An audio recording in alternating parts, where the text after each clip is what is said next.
Halo, balik lagi ke channel saya Tiawan. Di video kali ini saya akan menjelaskan mengenai API Automation Testing. Nah, pada bab ini dibahas mengenai pengenalan terkait API. Pengenalan API Testing, Automation Testing dengan Postman, kemudian Cucumber API Ruby, dan mini proyek API Automation Testing dengan Cucumber Ruby. Nah, pengenalan API. Di sini yang pertama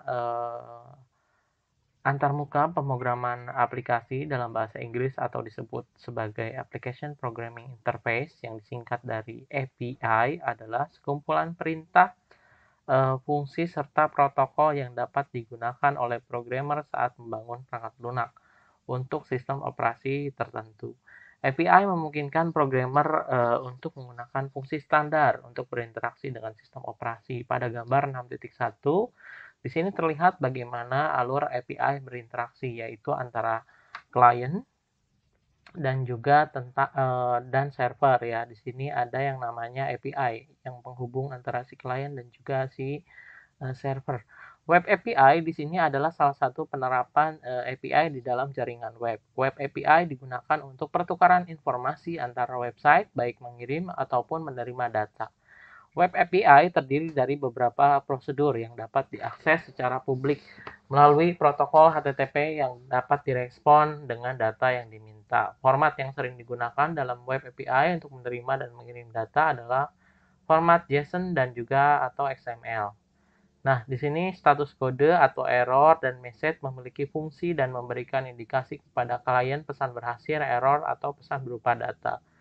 Ada dua pendekatan simultan yang digunakan agar mudah menangani kesalahan pada aplikasi, yaitu yang pertama adalah HTTP status codes, kemudian yang kedua adalah custom error codes and message. Nah, status codes dicantumkan pada respon, yaitu mulai dari 200 sampai dengan 507. Kebanyakan bahasa server side, framework, dan lain sebagainya secara umum menggunakan 200. Oke. Status kode digabungkan dalam 4 kategori. Yang pertama, 2 misalnya sekian-sekian di sini sukses. Apapun yang klien coba lakukan akan berhasil sampai ke titik bahwa tanggapan terkirim. Perlu diingat bahwa status seperti 202 diterima tidak ada respon apa-apa terkait hasil yang sebenarnya. Itu hanya menunjukkan bahwa permintaan telah diterima dan sedang diproses secara sinkronos. Kemudian yang 303 sekian-sekian. Status kode digunakan untuk mengalihkan klien ke sumber asli web. Paling sering adalah 303 atau C order dan 301 move permanently yang digunakan banyak web untuk mengarahkan browser ke URL lain. Kemudian ada yang 4 sekian-sekian atau client error. Status kode menunjukkan bahwa kalian telah melakukan sesuatu yang tidak valid dan perlu untuk memperbaiki request sebelum mengirimnya. Yang selanjutnya adalah 5 sekian-sekian service error. Status kode menunjukkan bahwa tidak ada yang tidak beres pada servis. Contohnya gagal koneksi database. Biasanya aplikasi klien dapat mencoba kembali request. Server bahkan dapat menentukan kapan klien diperbolehkan untuk mencoba lagi perintah retrieve after HTTP header ya. Pada tabel 6.1 di sini terdapat status kode yang umum diperhatikan ketika melakukan pengujian API. Respon kode di sini ada 200. Oke, respon untuk sukses untuk get, put, patch, atau delete. Dapat juga digunakan untuk post yang hasilnya tidak berhasil. Kemudian ada 201 di sini create, respon untuk post yang berhasil. Kemudian 204 no content, respon request sukses yang tidak mengembalikan body seperti delete request. Kemudian ada 304 not modified, di sini digunakan ketika HTTP caching header digunakan. Kemudian ada yang namanya 400 atau bad request. Request tidak sesuai dengan format, misalnya request body tidak di-parse. Kemudian 401 not unauthorized, di sini autentifikasi tidak valid. Kemudian 403 ada autentifikasi berhasil namun tidak memiliki autorisasi. 404 atau not found, di sini sumber yang di request tidak ada. Kemudian 405 method not allowed, di sini HTTP method yang di request yang tidak diizinkan diakses oleh user. Kemudian 410 yaitu gone ya. Di sini endpoint yang di request tak lagi digunakan. Kemudian 415 di sini unsupport media type. Jika tipe konten yang diberikan adalah bagian dari request. Kemudian 422 unprocessable entity. Di sini kode status digunakan untuk validasi error ketika memanggil endpoint. Kemudian di sini too many request atau 429. Request ditolak selama melebihi batas request. Itu contoh-contoh beberapa kode ya, respon kode. Kemudian yang selanjutnya adalah kita akan bahas dulu mengenai teorinya dulu. Pengenalan API testing. Pengujian API merupakan bagian dari integration testing untuk memastikan keseluruhan fungsional API berjalan dan menjamin tidak ada kendala pada klien yang memakai API. Pengujian API sangat penting di automasi karena sering terjadi perubahan pada respon. Berikutnya hal-hal umum yang diuji pada API. Oke, di sini selanjutnya yang mengenai pengenalan API testing. Pengujian API di sini merupakan bagian dari integration testing untuk memastikan keseluruhan fungsional API berjalan dan menjamin tidak ada kendala pada klien yang memakai API.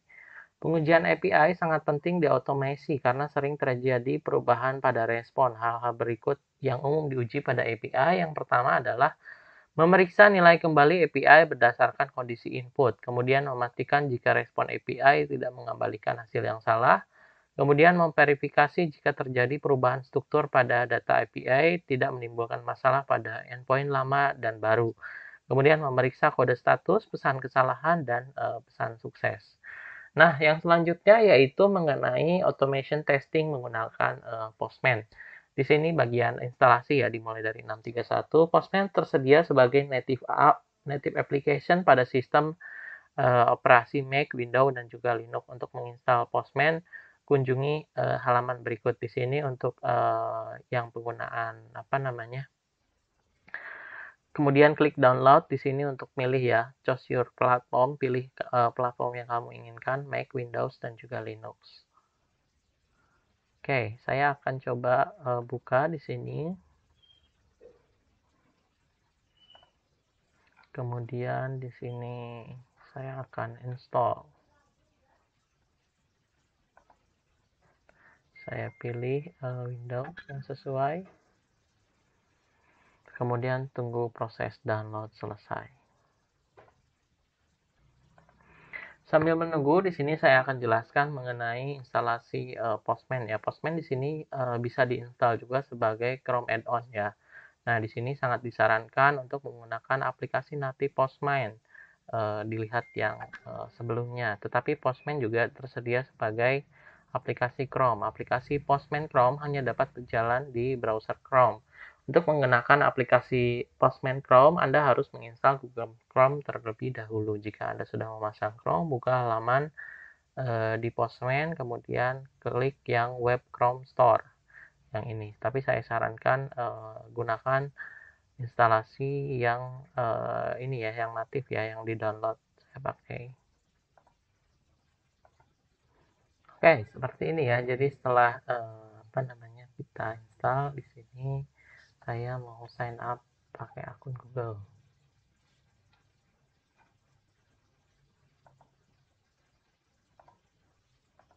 Oke, yang selanjutnya di sini mengirimkan request API. Postman mendukung berbagai jenis HTTP request seperti pada gambar berikut, misalnya get, post, put, patch, delete, dan lain sebagainya ya. Di sini saya sudah install Postman. Kemudian di sini cara mengirimkan request yaitu dengan kita klik new, kemudian request, pilih klik new. Saya akan bikin 2.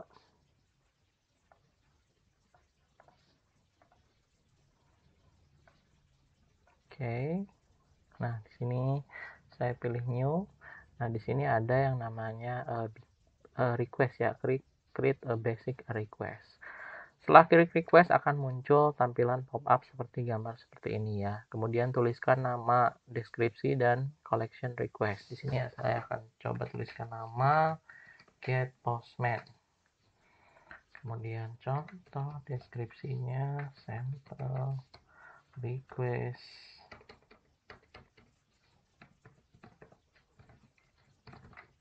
Contoh sampel request get ya. Kemudian di sini selanjutnya setelah klik di sini save pada Postman Echo ya. Di sini kita cari dulu foldernya, create folder, kita bikin collection dulu.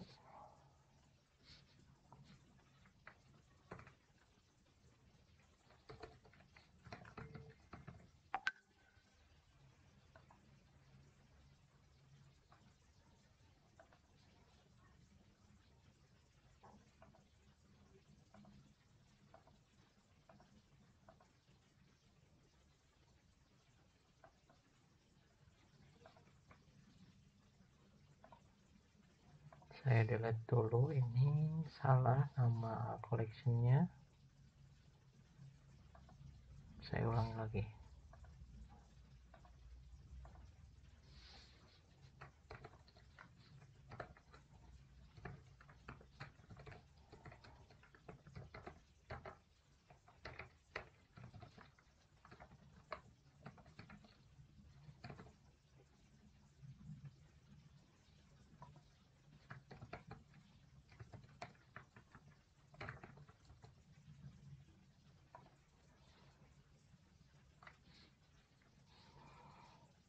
Oke, kemudian setelah klik save to Postman Echo, maka akan tampil muncul seperti berikut.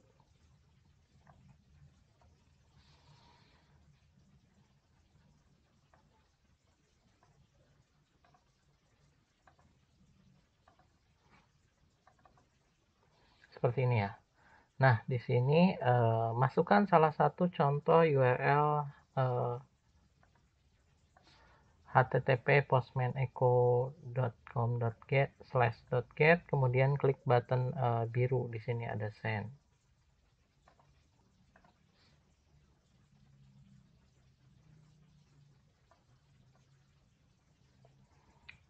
Pencet. Sorry, pencet.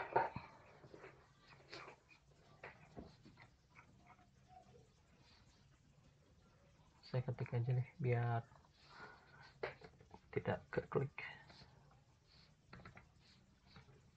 Postman Echo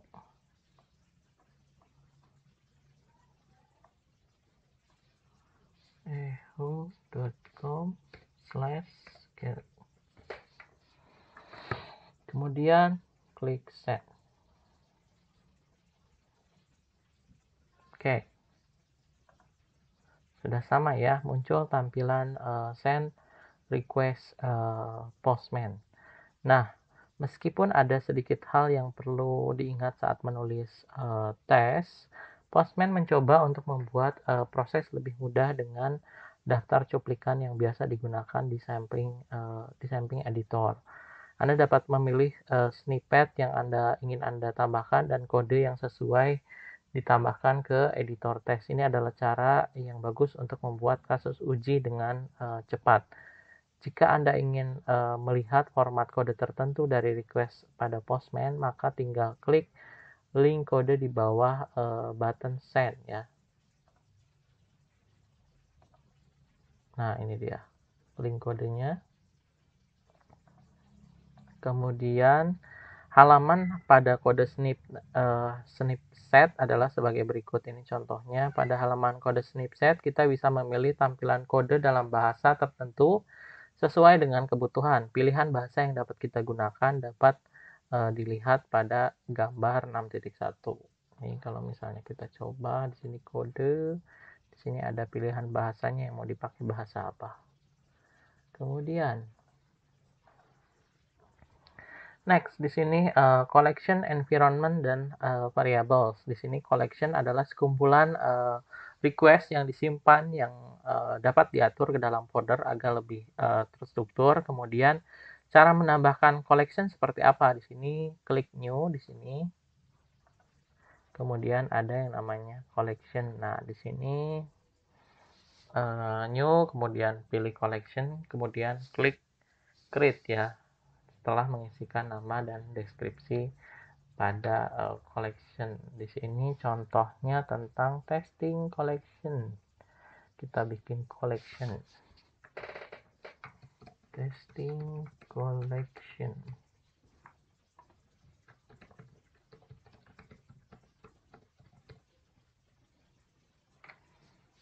Oke. Kemudian di sini pilih yang namanya create. Nah, maka muncul di sini ada yang namanya collection testing collection. Kemudian jika berhasil ini maka akan muncul pada menu collection sidebar ya seperti ini. Kemudian environment di sini perangkat key dan value. Key mewakili nama variable. Sedangkan variabel di sini nama simbol yang mewakili informasi yang disimpan di dalamnya. Informasi atau nilai yang diwakili oleh variabel dapat berubah, tetapi operasi atau nama variabel tetap sama gitu. Cara menambahkan environment pada variabel di sini adalah klik yang namanya new, kemudian pilih yang namanya environment. Nah, di sini kemudian klik add untuk menambahkan environment. Di sini ada contoh variabel dan juga nilai variabel tersebut. Ini contohnya yang base URL ya. Di sini saya akan tulis environment-nya yaitu base URL.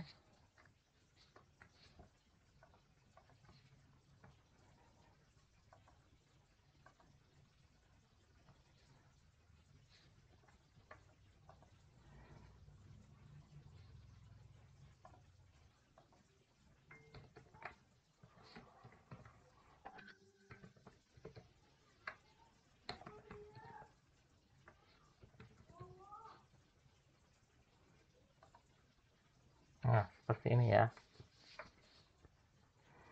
Kemudian jika di drop down list environment, maka testing environment akan ditampilkan.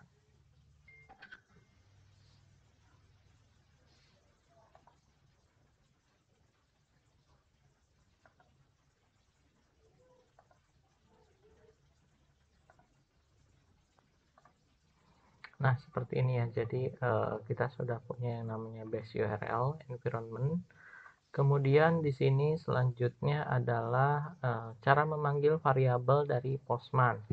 Nah, di sini cara memanggil variabel cukup dengan menggunakan simbol kurung buka 2 kali. Value dari variabel tersebut akan otomatis dikenali Postman. Sebagai contoh di sini variabel akan memanggil value variabel base URL yang telah kita set pada langkah sebelumnya. Sebagai catatan, pastikan environment testing yang telah kita pilih. Kemudian di sini sebentar, saya bikin dulu testing environment. Namanya adalah testing environment.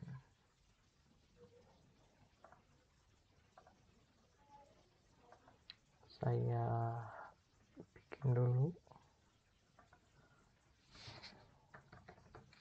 testing environment. Saya ikutin ya, namanya tadi saya salah.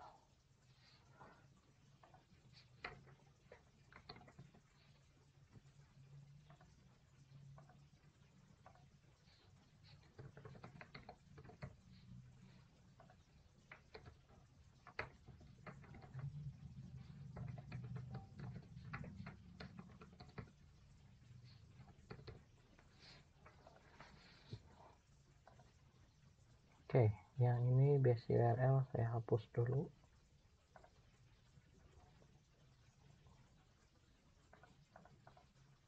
Oke, sudah. Kita cek testing environment.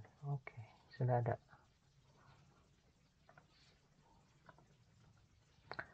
Nah, di sana jika sudah,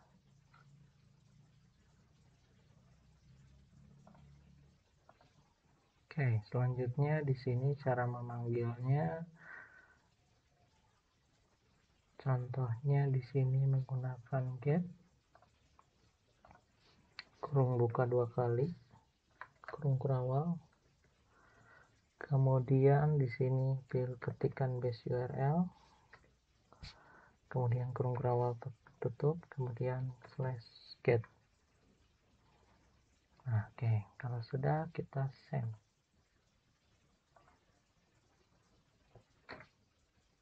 Oke, seperti ini ya.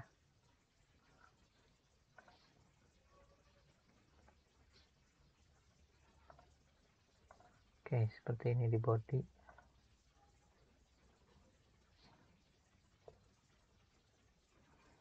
Kemudian yang selanjutnya di sini adalah menuliskan test script. Dengan Postman Anda juga dapat menulis dan menjalankan tes untuk setiap permintaan request menggunakan bahasa JavaScript. Nah, di sini cara set nilai variabel dari respon ya. Di sini contohnya set nilai suatu variabel dari respon API sangat penting untuk mempercepat proses testing. Misalnya jika Anda ingin menampung nilai dari Postman token pada variabel Postman token variabel, tambahkan Postman token variabel pada environment testing, lalu klik yang namanya update. Oke, kita selanjutnya di sini kita akan nambahkan sebuah variabel environmental testing di dalam environmental testing, yaitu Postman token variabel ya. Caranya adalah kita pilih di sini yang ujung manage environment di testing environment, kemudian pilih testing environment, kemudian tambahkan add new variable yaitu Postman token variable. Nah, seperti ini ya. Kemudian klik yang namanya update. Oke, untuk assign hasil respon ke variabel, maka Postman token variabel klik tab test. Bentar, kita akan coba. Kita coba di sini di tab yang test, tambahkan script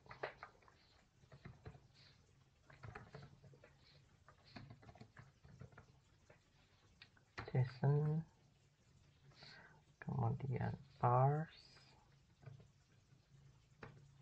kemudian respon body,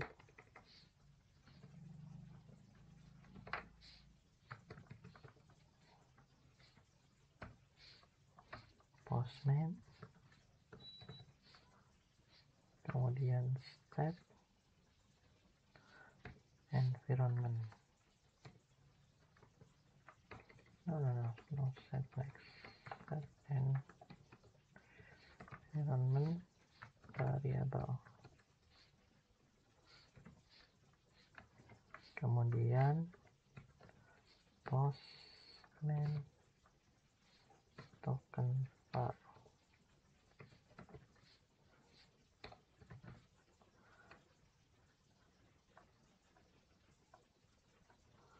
Oke, selanjutnya di sini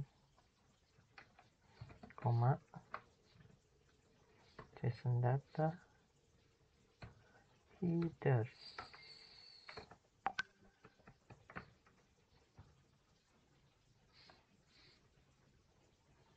Kemudian kurung siku Postman, kemudian token ya. Titik koma. Oke, kita sudah bikin yang namanya assign respon ke variabel. Nah, ini scriptnya ya. Jadi tambahkan script berikut, kemudian request kembali endpoint, maka value dari variabel Postman token variabel environment akan berubah secara otomatis.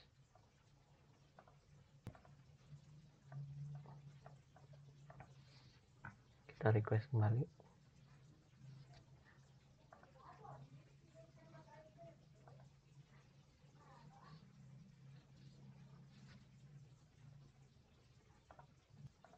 Oke, sampai seperti ini ya. Tesnya dia sudah berwarna hijau dan juga di sini ada value domainnya yaitu Postman Echo. Postman Echo.com, Postman token bla bla bla bla bla. Ya inilah pokoknya kurang lebih. Oke, kemudian hasilnya setelah selesai. Ini untuk menambahkan tes sederhana di sini, buka tab tes yang kayak tadi lagi, kemudian tambahkan kode berikut. atau bisa langsung dari jenis assertion pada link pada halaman tes ya. Di sini link tes assertion.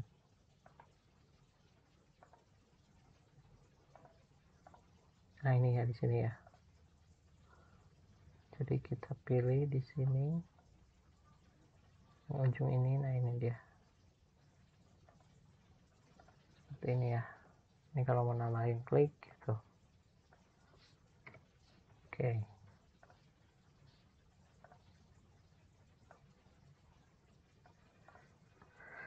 Untuk melihat hasil tes, klik send button, kemudian maka pada tab yang namanya result akan muncul tampilan apakah tes berhasil atau gagal. Ini nambahin yang namanya PM test status kode 200. Saya tambahkan status kode function PM test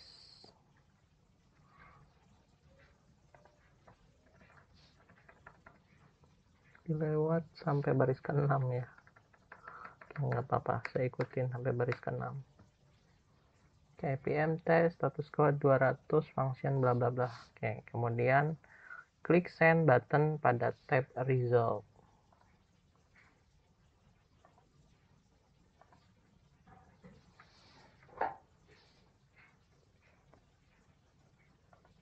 Nah, ini berarti status kodenya is 200.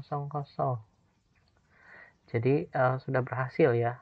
Nah, kemudian untuk menjalankan tes pada Postman, di sini tinggal klik yang namanya button runner. Button runnernya ini ya.